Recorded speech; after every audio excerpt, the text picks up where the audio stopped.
I'm done. I'm not doing this thing then. Okay, thank you for joining us for PrepXtra Live in April, Freddie. It's kind of weird. Well, it's a big day. Yes, it is a big day. It's a very momentous day for the Southern Section. As many of you know, today there was a big vote held at the Southern Section Council meeting that dealt with the transfer policies that the Southern Section had in place and will have in place starting with the 2012-2013 school year. Now, getting straight to the vote on the controversial series, and I want to keep that very, very pertinent in this conversation. This is a series of proposals to change the transfer rules. It's not just one, as I almost painfully learned today.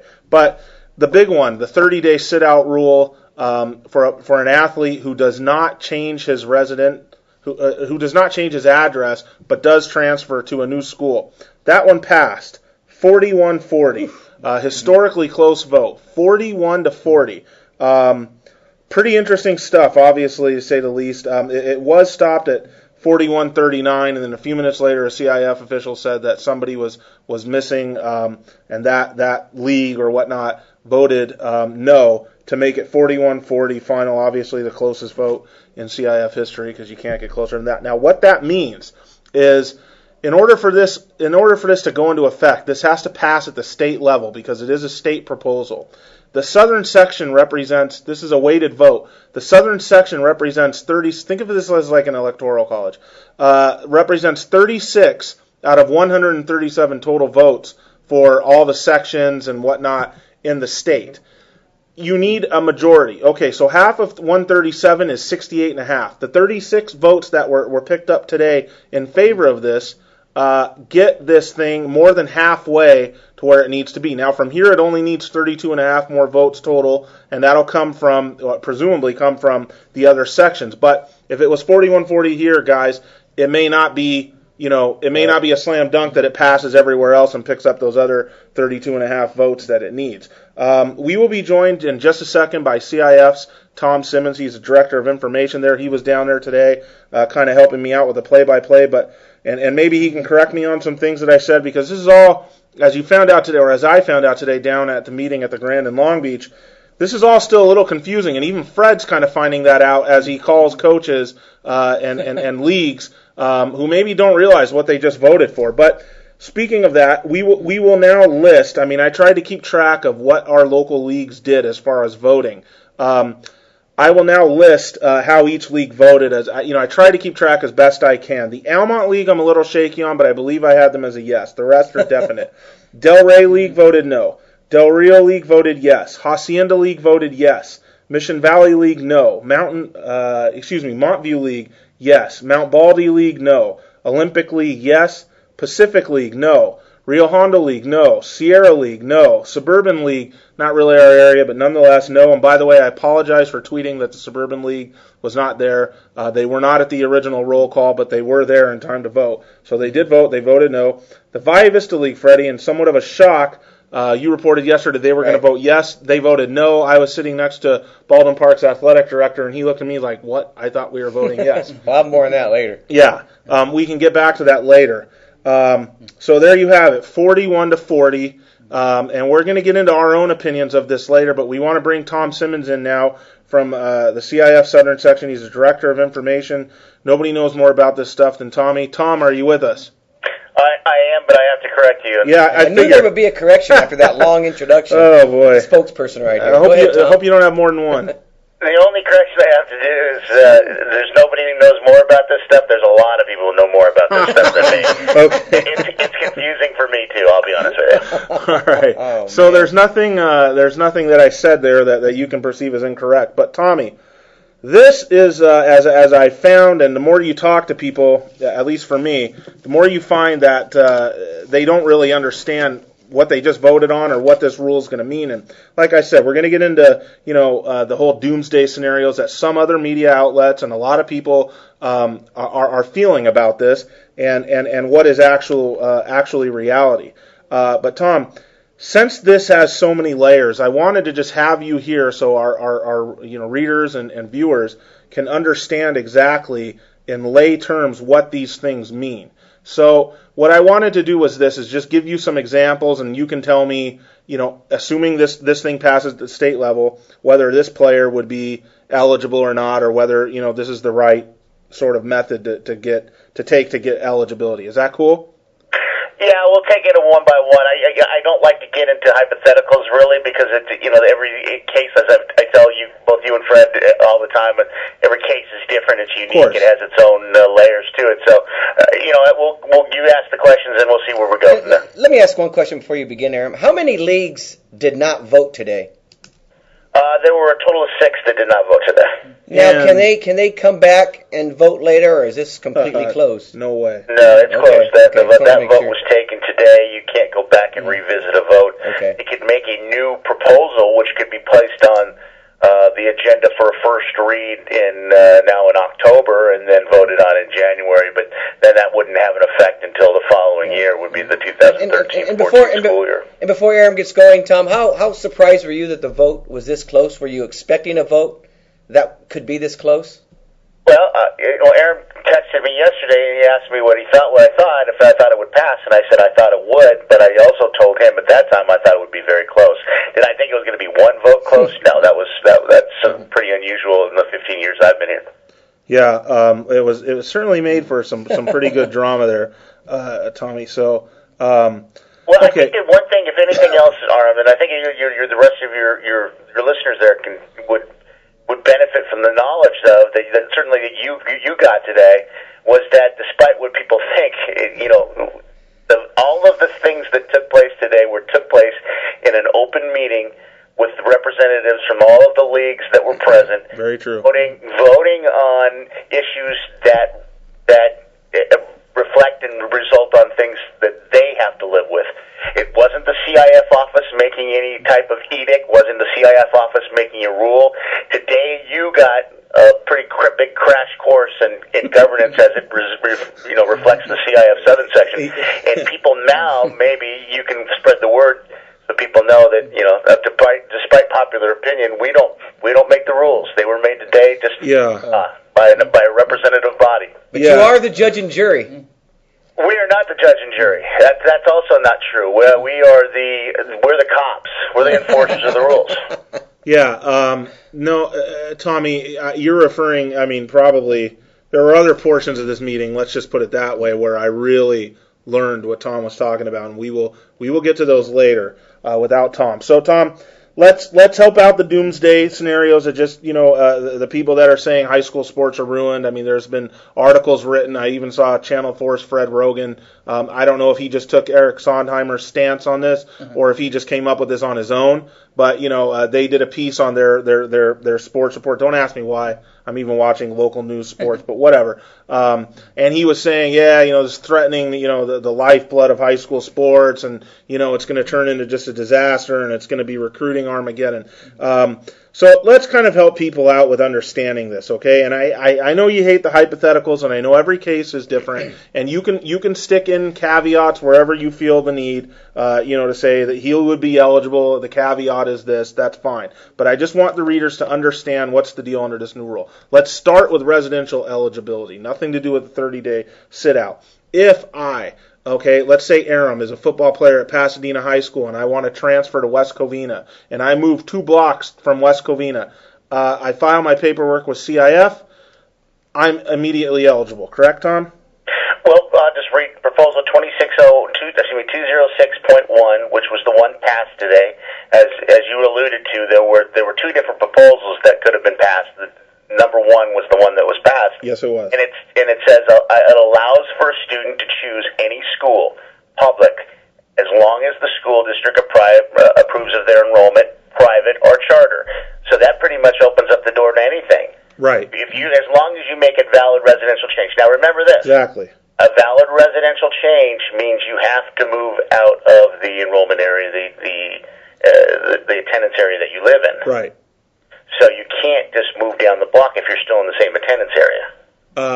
Correct. And also, mommy and daddy both have to go. It's not like mommy can be living in the old house in Pasadena and daddy's now living in the new house in West Covina. And let me take it a little bit further. It can't just be mommy leaves and daddy stays. Right. If Junior's got two brothers and a sister. Two brothers and a sister have to move too. The Right. cat, the dog, everybody. Right. Yes, that's true. That's very important. They have to give up what's called use and enjoyment Right. of the previous residence in Yes. order for it to be a valid Use and enjoyment of the previous residence. So let's get this understood, folks. If you move and you prove to your new school district that you have moved, like I said, out of the Pasadena school district and into the West Covina school district, the whole family does the same thing, you are immediately eligible. There's no 30-day sit-out. There's no athletically motivated thing. This rule gets rid of the athletically motivated because, Tommy, the way things are now, okay, or were the last couple of years, if I made that same move and Pasadena, on my transcript or whatever, challenged this and said, hey, this was athletically motivated, I may not gain that immediate eligibility, correct? Well, here's the correction. The athletic motivation, to a certain extent, is still in the rule. And what I mean by that is, if the quarterback wants to transfer from high school attendance area A to high school attendance area B because they run the veer at the school A and they run the spread at the school B, he could make that move. That would not be something that would be challenged. That is legal. Okay, go ahead. That would be legal. Now, here's the deal. If he moved from high school attendance area or high school A to high school B because he got in a fight with the coach and he doesn't like the way the coach talks to him, that would not be allowed under the rule. That's athletically motivated. I don't like the coach. That would be considered an athletically motivated Okay, but Tommy, under the current rule, the one that we're about to get rid of here, that former school could challenge, even though it's a totally valid residential change, they could challenge and say, he left us for them for athletically motivated reasons, and now it's on that athlete and his parents to prove it wasn't athletically motivated. And that's what I mean by, there's still a little bit of that that's still left. Yes, the scenario you just laid out is accurate. What that means is that right now, I could say for any reason, basically, as a school, yes, the guy's leaving to go to another school, I could say, this is athletically motivated. Then the onus now is on the student athlete and their parent to prove that it's not athletically motivated. As it is right now, the rule could come into play that if I'm the quarterback and I don't want to run the veer, I want to run the spread offense, that also, as it is right now, would be considered athletically motivated. Under the new rule, that no longer would be something that could be questioned under an athletic motivation. Okay, now Tommy, the next thing here, okay, and basically, guys, what Tom just said and what he can't say is this is going to open the door to going back to business how it used to be before the athletically motivated rule, where quite simply, if you get rid of that hurdle of moving your residence from, point A to point B, you're going to be eligible. I mean, for the most part. I mean, I don't want to speak for every case, but I know I'm kind of glossing over, but you're very likely to be eligible, whereas under the current rule, the one that we're trying to get rid of, you would have some serious trouble. Now, where the 30-day sit-out comes into play is if I want to go from Pasadena to West Covina without moving, I would go to West Covina. I'm allowed to do that, okay? It's going to be approved, but I'm going to sit out 30 days, right? Well, yes and no. 30 days is a number that keeps getting thrown around a lot, and that's in some aspects there is a 30-day rule to this. Right. But the most important thing is the date, and that is, and I'll just read it. It's Rule 207, and it says that the student does not make a valid change of residence. The student would not be eligible for varsity competition in any sport the student participated in at their former school during the last 12 calendar months until the following dates. So if, let's say, I'm transferring in the fall, that would be Monday, week 14, October 1st, 2012. That would be your first available date of quote-unquote 30-day sit-out, even though it could be more than 30 days. It could be 45 days. Really just depends on when you transfer. So if I'm a transfer who transfers in August, I'm sitting out until October 1st if I don't have a valid residential change. I'm sitting out until October 1st. Right. And if I transfer there 2 weeks into September, then it's 30 days from that date that I transferred? 30 days from that date. Right. Still a nice deal, if you ask me, okay? And I think that's where people start to get nervous because obviously, 30 days does not a football season make. So you can, presumably transfer, from for whatever reason from school A to school B. But here's the thing that a lot of people brought up. Now, let's say, Tommy, and you and I have talked about this, I transfer from Pasadena to West Covina, okay? and I get to West Covina, and I'm a quarterback, and I do my sit out, and on October 1st or whatever, October 2nd, let's say, I become the quarterback. And that night, me and my dad get ticked off at Mike Majori because he never throws the ball. And now I'm mad, and I don't want to be the quarterback at West Covina anymore. I want to go be the quarterback at Rancho Cucamonga. If I have a valid residential change to go to Rancho Cucamonga, I will be eligible at Rancho Cucamonga, correct? That would be correct. Thank you. See, so that's the thing. You could not use what we call the SOP, the sit-out period, again. You only get the sit-out period one time period throughout your entire high school experience. I couldn't do it if I couldn't do it. Okay, so that's important. You only get the sit-out period one time. But I could not make that move to Rancho if I still lived in Pasadena. I would not be eligible. The family would actually have to move this time to avoid the sit-out thing and to gain immediate eligibility. This is an interesting thing because a lot of people are starting to worry about, and this is rare, so rare that we still go back all the way to Michael Graham to talk about it, a kid that played in the same season at two different schools. It's rare. Yeah. And I got another question for you. One thing I do want to make clear, though, also, and this is something that I think is important. Let's say that I use my SOP, my sit-out period, and I decide that I'm going to sit out until October 1st. What if I decide, you know what, I don't want to sit out until October 1st. I want to play at the lower level. I want to play at the JV level. You don't have the option at that point then to take the sit-out period. You would not be eligible after the October 1st deadline. You would not be eligible for 12 months from the time of your transfer. So that's a decision you're going to have to make as a student. When we say sit-out period, you truly are sitting out. You do not get limited eligibility. You sit out until that particular date. In the case of the fall, October 1st. In the case of the winter, December 31st. In the case of the spring, April 1. I had another question, Tom, come up. Someone was saying, if I was a star last year, let's say at Charter Oak in football and in basketball or baseball, whatever it might be, and I transferred during the summer, now does that sit-out period, do I have to sit out 30 days for each season or just the first season? For each season. So you would have to, okay, so if you were playing basketball, you'd have to wait till January 1st, Tommy? Interesting. Yeah. That's correct. Okay. Right, so you would sit out till October 1st in football and January 1st in basketball. Okay. Wow. Fair enough. I mean, again, that hurts a little bit, but it's not like getting the 1-year sentence like a guy like Andrew Hauser got, for transferring from Almont to Charter Oak. It's better than that, and therefore, and this is where the people, the doomsdayers come in, say, well, that's garbage. These kids they're not going to have that much of a penalty. They'll be back in there, pretty soon. I just want to reset. We are on the line right now. This is PrepXtra Live, the CIF Transfer Rule Edition. It's kind of crazy, and you can answer this, Tom.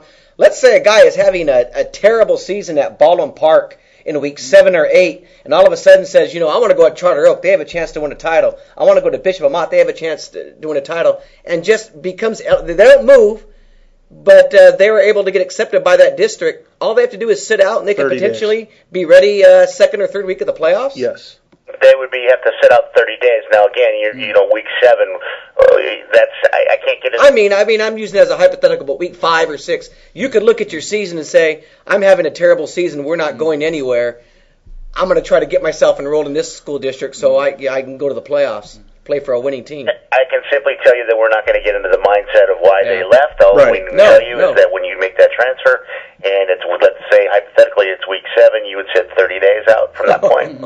Right, okay. It's amazing. Let me continue with my reset, Fred, if you don't mind. You are watching PrepXtra Live, the CIF new transfer rule policy edition, at least for the southern section for now. This rule is not in effect yet. It needs to get passed at the state level, so it needs more votes from the other sections to actually get passed. But it came over a big hurdle today, just barely, by a 41-40 vote as far as the southern section is concerned. We are joined by Tom Simmons, the Director of Information over at CIF Southern Section. I'm Aram Talegian, San Gabriel Valley Newspaper Group football writer, joined by Steve Ramirez, the Whittier Daily News Prep Sports editor, the veterano of the staff, and Fred J. Robledo, the San Gabriel Valley Tribune Prep Sports editor. Okay, Tommy, back to business. Let Steve speak a little bit more. How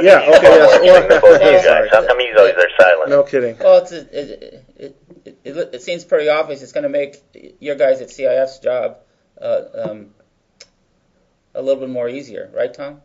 Well, yeah, just so you know, cheaper. that's not the reason the rule and was cheaper, Tommy, and cheaper. Yeah. It that wasn't the reason the rule was proposed. That we didn't propose the rule, so that's just a sidelight to it. But the most important thing it's going to do is it's going to get us out of the psychological business. So what I mean by that is, that's true. It's really hard to prove intent.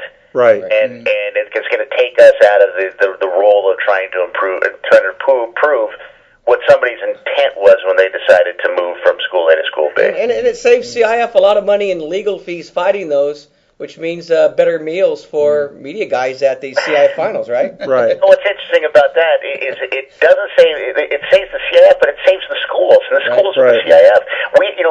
Legal dues are not paid by this section office.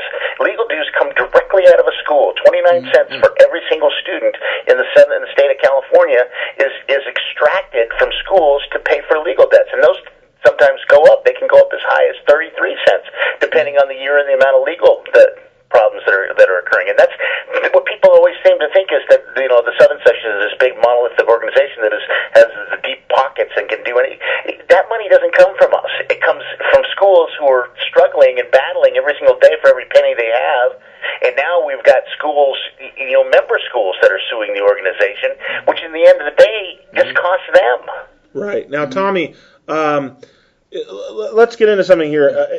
The doomsdayers. I mean, there are a lot of people, and listen, we all have our own opinions on this, and I respect other people's, no matter how wrong I might think they are, and other people would think I'm very wrong. There are a lot of people out there that feel that this was the death knell today to high school sports, that it was already kind of going this shady, undue influence, recruiters type of way, and now with this rule passing, that it's just going to kind of be open season on transferring and recruiting. What do you say? See, I don't even like to use the word recruiting because people say, "Oh, the recruiters are going to have fun." If you're one of those people that say that on the blogs or wherever you say it, if you see me at a game, I'm not hard to miss. Show me at the game who on the sideline or in the stands is the actual recruiters. I want to see actual bodies. Okay, they're kind of like a mythical figures right now. If you want to point to the head coach, go ahead, do it, and I'll say, oh, okay, this guy doesn't know what he's talking about. But I would like to actually see who these recruiters are. But anyways, Tommy, what do you have to say to the people that feel like, things just got ruined today? Well, I always say that the wonderful thing about this organization is that if a rule doesn't work, guess what? There's a mechanism in place for the rule to get changed. You saw that mechanism today in action. If somebody thinks that if we're a year into this, 2 years into this, and it's just, all hell's broken loose, there is a process in place to get the rule changed to whatever, back to the way it was, back to some other form, who knows, but that's going to be the decision of the member schools who are affected by any rule that's created. And the other thing that I would say is, I first joined this organization came to this office 15 years ago. At that time, we had a little thing called open enrollment. I don't know if anybody remembers that, but it was a one-time free pass for any reason. You didn't ask any questions, and it happened at any time in your high school career. If you were a senior and you wanted to go to another school, you didn't need a valid change of residence. You didn't need a hardship. If you wanted for one time in your career to transfer for whatever reason you wanted to, you did. That rule lasted for probably about 10 years before it got changed. Yeah, hey, Tommy, how was business back then? Western civilization.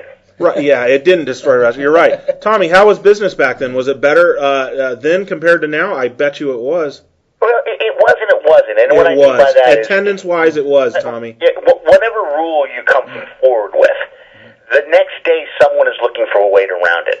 And that's just the nature of the beast. The second part of the equation is what happens in Southern California is not happening in Northern California. And I think this is where we've kind of run far afield in terms of the transfer rules. This is a transfer rule that has been put together as a way to try to please 10 sections. 10 very, very, very different sections with very, very, very different problems. In Redding, California, they're not dealing with what people are dealing with in Orange County. In Lodi, they're not dealing with the same things that we're dealing with near Harvard, Westlake, and Oaks Christian and those schools.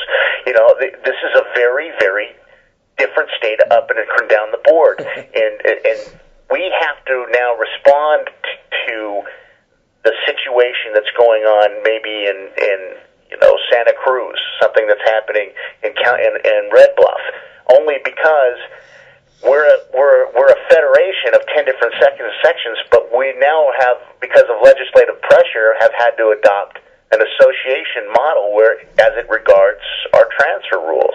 And so it's at the time in 1997 when I first came into this office, there was calls to get rid of the open enrollment rule because there was a feeling there was too much recruitment and the kids were transferring back and forth for whatever reason, and there was no guardians at the gate. Well, we changed to another type of rule, and then another type of rule, and another type of rule, and here we are in 2012 talking about the same problems, talking about the same people, saying the same things. This rule, as they said when we changed from open enrollment to a different, more restrictive rule, this rule is going to cause these problem A through Z. And in some ways it did, in some ways it didn't. But you don't know that until you try, and you try to see if there's something different, if there is a better mousetrap. Yeah, but Tommy, we do know that from 1997 till now, the haves and the have-nots are still basically the same. Okay, there might be little changes here and there, but I'm going to disagree with you again. Well, yes, in some areas that's true. There is inequities. There's no doubt about that. There's inequities between public and private schools. There's also inequities between public schools in the same league. I don't think that anybody in the Moore League thinks that Jordan High School has as a fair advantage as Long Beach Poly does. They're not only in the same league, they're in the same school district. So when you look at things and people say, publics and privates have they have these completely different rule sets that they're working on. No, they don't.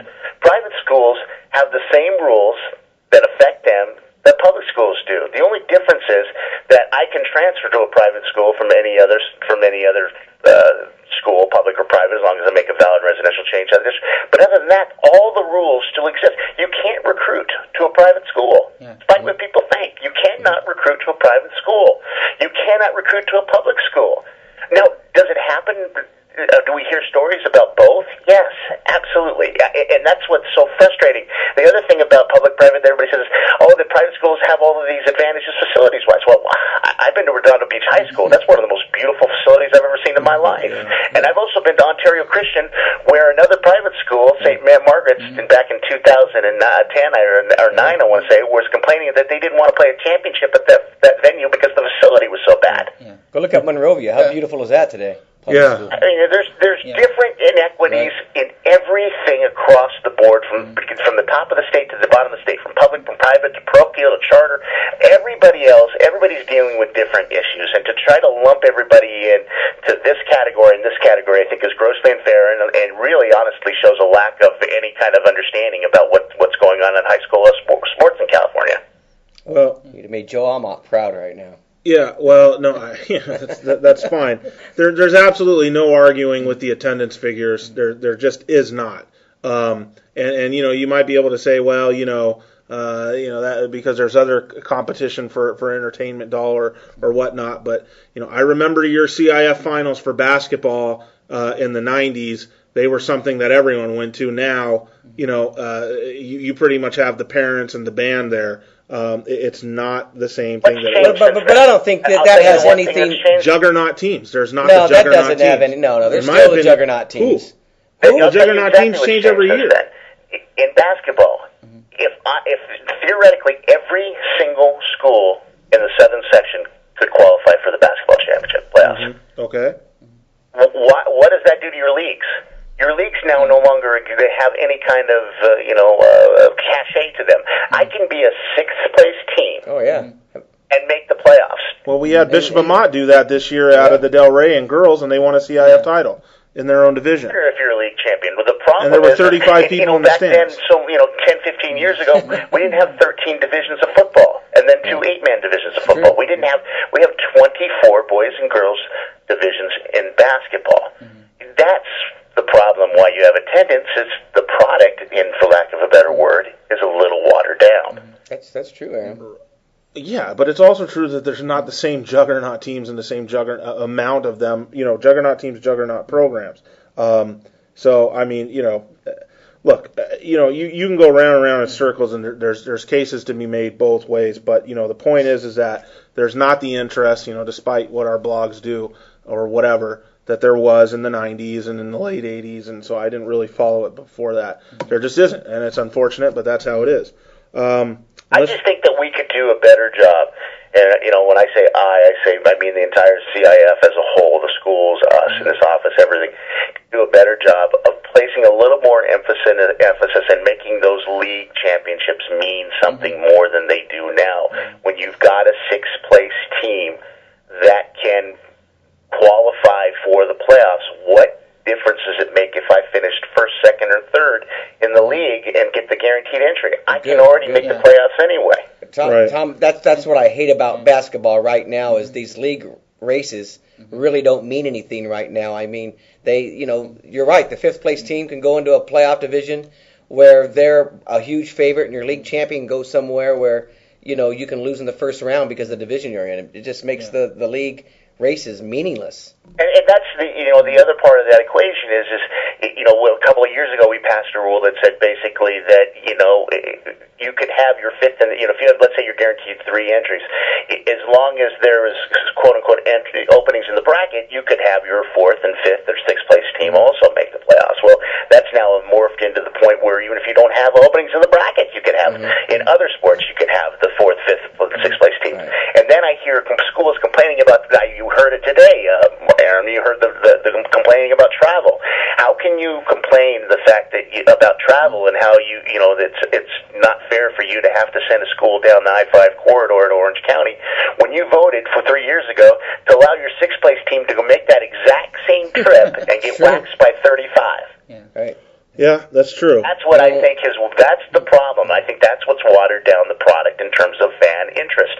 Why in the world, if I am a fan, would I want to go see my team go down, if I'm, let's say, just off the top of my head, if I'm Gladstone, I want to go down the I-5 corridor down and play somebody, say, in Orange County and get beat by 35, if I'm a sixth-place team. 60? What are you talking about? 70? Yeah, right. That's the reality. Well, so then, Tommy, it sounds like you want to keep the Mid-Valley division the same.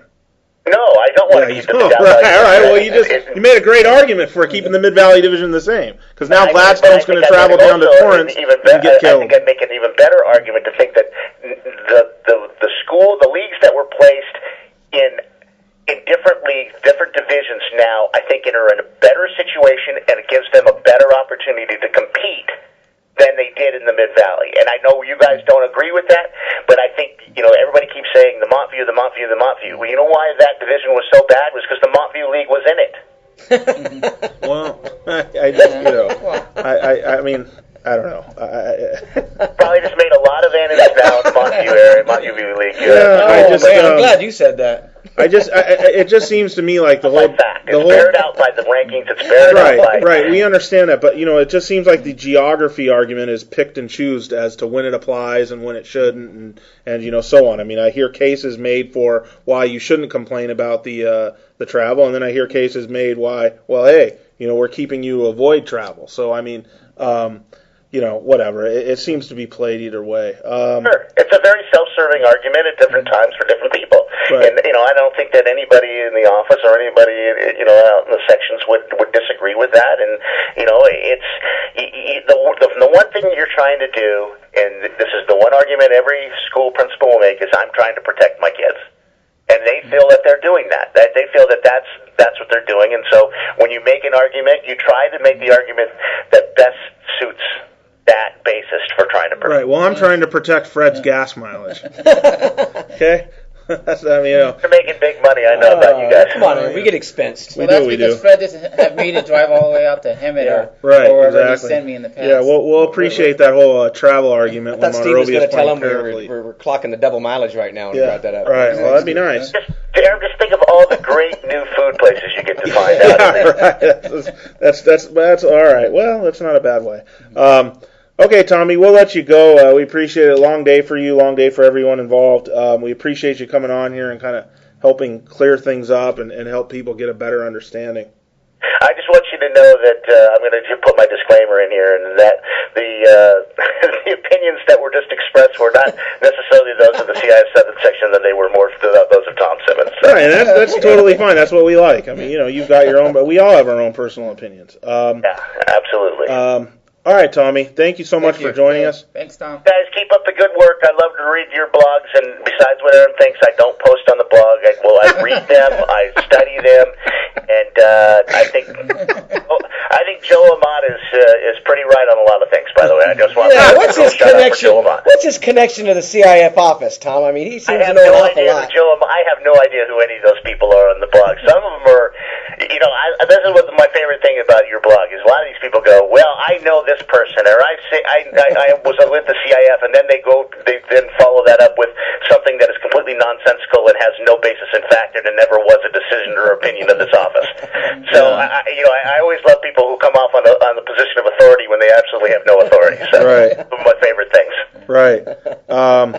All right. Well, I guess we'll talk to you later, Tommy. Got it. We'll talk to you later. Thanks, Tom. Thanks. Okay, that was Tom Simmons, Director of Information from CIF. Guys, I guess now is kind of the time, like he kind of interjected personal opinion into there, kind of time for us to discuss whether you think this rule is a good thing, Stevie. We'll just go around the table here, or whether you think this is the end of loyalty and doomsday and big problems ahead. No, I mean, I've written in the past about the athletically motivated rule that I didn't like, and I think this is just, this is America. You should be allowed to you shouldn't be tied to your own school district if you don't think that's right, as a parent or the kid in their best interest. Right. And I don't particularly like. I would do away with the 30-day, but I understand why that's in place.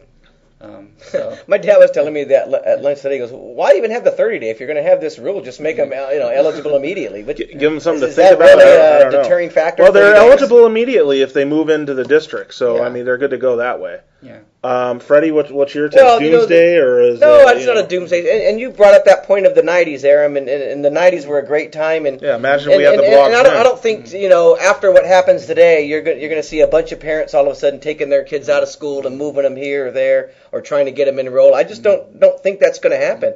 I think the parents who are always going to move their kids to certain schools are still going to do that. What happens now, it lessens that burden of not knowing whether you're going to become eligible or not, whether you have to sit out a whole year. Yeah. But hey, listen, I've always thought, Aaron, and I've thought this for a long time when it comes to all of this, this business of where your kids go to school, where you move, that's between the parents. That's between the school districts. It's not for the coaches to decide. It's not for athletic directors to decide. And CIF has to have a role in that, but they didn't need the big role and the responsibility they have now. The athletically motivated language as it was written, it was impossible for them to enforce. It was too much. Well, they don't have the resources to go over those one by one. They were put in a very and that became their job. Situation. No matter what, right. Joe Amat and other people, and even Rob Wygott or whomever, Kathy Ward today even brought up the number. This is a small percentage.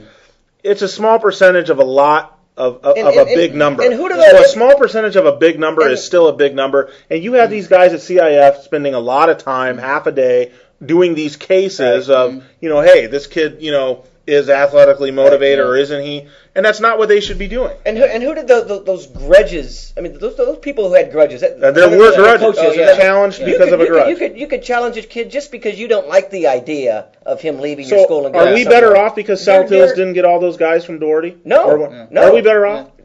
What do you mean? Are we better off? Is the Valley better off? Or did we get gypped? We would have been better off if we got to see Jordan Canada play his senior year. You're damn right. That's right. That's 100% right. That kid was cheated. That was something he's never going to get back. Under this rule, he's playing. Yeah, under that rule, Mom moved into the district. He would have been fined from the get-go because she left her house and moved into the district. That was absolutely ridiculous. Totally robbed a kid of his senior year. Right. Well, Freddie, this is what I've noticed. I'll just kind of say this in closing. This is what I've noticed, over the years, that you have like a pretty finite group of people who think the world should be a certain way, and it's not how it is in reality. Yeah, in a perfect world, everyone stayed at their home district, and so on. And in a perfect world, at everyone's home district, there was a good coach and a good program and a good administration there to back up the program. But as we all know, not every school has good coaching, good program, good booster club, good all those things, good coaches to get guys exposed, as far as the next level is concerned. And Aaron, you brought up recruiting. That's reality. That's not the perfect world. And people vote. Oftentimes, you see this in politics. You see this now, even today. People vote for wanting that perfect world. They don't vote based on reality. And if you vote based on reality, you vote today for yes to get this thing passed, because reality is that kids and parents, when something goes wrong or they don't like it, or even just from the get-go, they want to transfer. And when you start holding people against their will, it doesn't lead to anything good for anybody, anywhere. And you brought up recruiting, Aaron, and that's the one thing we probably hear a lot on the blogs. Every time someone transferred, it's because they're recruited somewhere, right? Right. And it's not true. Parents are the biggest recruiters out there, not coaches. Not naive enough to think that there aren't coaches out there tugging at kids saying, come play here. But 9 times out of 10, it's parents, especially in today's club culture, where you're switching club teams. I mean, I want to play with your kids still. We could keep that group together. That is what's happening. They're looking at these. West Covina, I think they're still going to benefit from this. I think people are going to look at West Covina and say, that's a great program, and try to get my kid there. That's the benefit of Mike Majori having a winning program. Well, now you don't even have to move to West Covina. That was the benefit of Greg Gano having a winning program when he lived in South, though. So when Steve Bogan was winning at South Hills, those kids aren't going there right now. Because they're not winning like they used to. Yeah. Bishop Ahmad, as they start winning again, they will start getting those players again. That's how it happens. When you win, parents will take their kids there. It's as simple as that. It's always been that simple. Sells itself. The emails I get more than anything are parents of 7th and 8th graders who want to know about particular schools and their programs and their coaches. I mean, they want to know. They're shopping at that 7th and 8th grade level. I get that more than anything else. Well, I would have liked today, honestly, to have had this vote come back. 81 people voted. I would have loved for this thing to come back like 70-11 in favor. And I could have said to all those people out there who still view the world the way they want to see it and not for how it is, hey, this is a big blow to you. This is the big blow to the guy that says, oh, this is crap. All it's going to do is open the door for all these shady guys to come in and screw the game, and the game's going to be ruined. I was hoping there would be a resounding yes. That didn't happen. It was 41-40. Let's talk about. So this is a split section, no matter how you slice it. And as far as our area is concerned, it's not split at all. Most people don't want this, which is just kind of amazing to me. And some people may not have known what they were voting for. The crazy when you talk about 41-40, if one of these leagues flip, it doesn't pass today. Right. And you think of the Valley Vista League, and this is what I wanted to bring up today. Yesterday, explain this. Yesterday, Aram, you and I were kind of calling some of the athletic directors, trying to get a feel of how people were going to vote. And one of the athletic directors I spoke with said that they talked 2 months ago. This is the Valley Vista League athletic director, said they were going to vote in favor of this proposal. And today, you were at that meeting. They were kind of surprised that the vote went the other way. They voted no. I called Daryl Thomas over at Covina. I asked him, what was your general feeling today on how that thing was going to go down? And he was under the impression, he thought they were voting yes. I was sitting right next to the Baldwin Park AD, Fred. Right next to him. And when they during the thing they said Valley Vista League, no. And he looks at me and he's like, what? I thought we were voting yes. I'm not sure people knew. No, and he said part of some of that confusion might have been was one of the things that you brought up to me today. Right. There was a first vote. The first vote was residential eligibility, not the 30-day sit-out. Right, and that may have confused some of these, especially these principals. I was under the understanding that Northview principal Mark Sims cast that vote for the Valley Vista League. Yes, he did. I mean, was he under the impression of which one he was voting for? I don't know, because I have 2 athletic directors on the record from the Valley Vista League who thought that they voted in favor of yes, and if they vote yes today, this thing doesn't pass. So that's something we've got to follow. No. If they vote yes, it passes 42 it's 41-39. No, excuse me, 42-40. Yeah. It would be it'd be 42-39, right? Wouldn't it be? It was 41-40. No, it was 41-39, you said, and then... Yeah. No, it's 41-40 in the end. If you take away their no vote, that's 39 no's, and add a yes, it's 42-39. Yeah, someone else... But my whole point is, I wonder if there were other people confused, or if everyone understood it exactly. So. I mean, I don't think when it's that close, you just wonder. Seemed like a group that knew what they were talking about. Okay, so... there you are with the transfer stuff. Some other interesting things that came out of the meeting today, and there were plenty of them. And this thing got heated and contentious, and really kind of surprised me. Open division for boys basketball playoffs, that passed. That's kind of self-explanatory. Another thing, the Century League, they're kind of ticked off about this whole new look Southwest division where they're going to move the Sunset League, which features Los Alamitos, a former power that's fallen on hard times, at least in the postseason, out of the Pac-5 / Division 1 and into the Southwest, which is, slash D6, Division Ridiculous, 6. Really. That's a nice, drop in class there for the Sunset. The argument that the Century League made was all we got to do is this: move the Sunset League to the Inland Division and take the Sierra League, a local team, beautiful, and move them into the Southwest. So we would have makes sense. And actually, the over the last 2 years, I don't know who's played who off the top of my head, but the Sierra League against the Southwest Division is 4-0. They were all under the impression the Sierra League would be the top league in there, and that would be better than putting Los Alamitos in there. Well. It almost got to, I guess that was their proposed solution. It got talked about a lot. It really didn't, I never really got the feeling it was going to pass, but it was kind of interesting. And then later, there was a motion, even though it couldn't be made as a motion, to just forget the whole thing, not approve any of the division changes or the regroupings, and go back to status quo for the next 2 years, and wait until you can actually switch leagues around, switch teams and leagues. Okay. So just everything they ever talked about and voted on this previous month, just wipe it all out January to April. and go back to the way it was. For the next 2 years, you keep the divisions how they are. And there's an argument for that, Fred, because you could say, hey, we all know that West Covina probably is going to be moving leagues in 2 years. Monrovia is definitely not going to be in the Rio Hondo League in 2 years. Let's not screw around with their playoff divisions these next 2 years. Let's just wait until we can redo the leagues. We'll redo the leagues and the divisions at the same time, and we'll come up with something better. But that didn't happen. As a sports writer down at that meeting, what's going through your head when you're writing about 30-day, then it switches to Sierra League, possibly moving to possibly... I was floored. You didn't know what you were going to write today. Absolutely floored, man. But the order was restored, and those there's only I think the Pacific Coast League won its appeal to go back into the Southern Division, but no other league won its final appeal. Okay. So that was it. A festive day. You can read about it in tomorrow's Tribune. You can obviously get on any of our blogs and talk about your opinion. Obviously, you're entitled to if you think that we're all screwed now and high school sports are done and that's it. And you're going to spend your Friday nights down at Applebee's now instead of at a game. That's great. If you think this is good, let us know. Whatever. Get on the blogs and discuss it. PrepXtra Live, unless something crazy happens, we plan to return over to summer as we start getting close to football season, but you never know what crazy might happen. So I'm good to go, guys. How about you? I'm good. Yeah. And thank Tom Simmons for coming on and just speaking his mind the way he does. I've always appreciated, that... he may get a call from Gladstone about right now.